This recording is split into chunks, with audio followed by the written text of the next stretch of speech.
The new diff is installed. Just putting oil in it at the moment.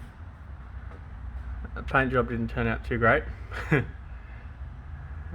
I scratched the hell out of it as well. But it's going to get covered in rubber, so it doesn't really matter. So the main changes is the upper, I have a heim joint here and heim joints here, and I've still got the null fan bushes on the ends, so so the coilover brackets, they come down a little bit lower than I had before, and I've got all this adjustability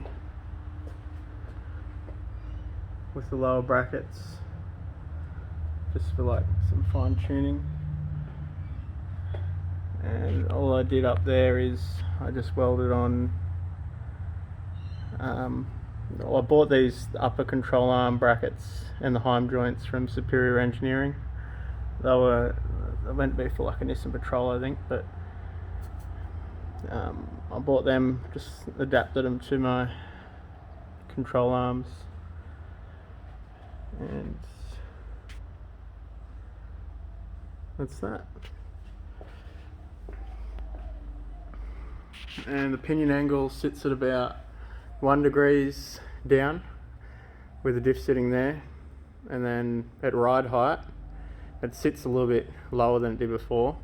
At ride height the pinion angle's on 4 degrees, and if it squats any higher up the pinion angle just goes up to like 7, 8, goes pretty crazy.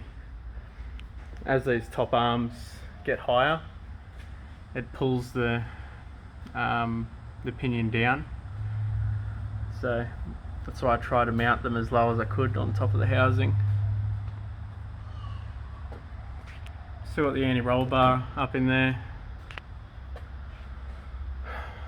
The AFCO shocks, these are the radial valve AFCO shocks, and 5-inch of travel. So at ride height I probably only got like probably 1.5 inches, maybe 2 inches, and then 3 inches of anti-squat. And I also shortened the housing around 5mm from before, which isn't much.